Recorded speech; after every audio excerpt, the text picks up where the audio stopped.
जिल्ह्यात गांजा तस्करीमध्ये कमालीची वाढ झालेली आहे। अशातच गांजाची दुचाकीने तस्करी करणाऱ्या दोघांना ठाणे गुन्हे शाखा पथकाने सिनेस्टाईल पाठलाग करीत 1,83,000चा गांजा जप्त केलाय। अब्दुल शकील शेख अब्दुल शेख शफीक राहणार गंगानगर अकोला आणि अजय भोलाप्रसाद गुप्ता राहणार देवपेठ वाशिम अशी अटकेतील 2 गांजा तस्करांची नावे आहेत।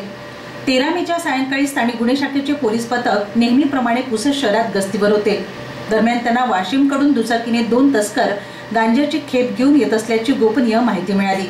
सदर माहिती त्यांनी वरिष्ठांना देत वाशिम मार्गावर सापळा रचला। यावेळी पोलीस पथक दिसताच दोघांनीही दुचाकी भरधाव नेत पळ काढला। दरम्यान पोलिसांनी वाहनाद्वारे त्यांचा सिनेस्टाईल पाठलाग केला। एवढेच नव्हे तर त्या दोघांनाही ताब्यात घेत झडती घेतली। यावेळी त्यांच्या बॅगमध्ये तब्बल 3 किलो 170 ग्रॅम गांजा आढळून आला।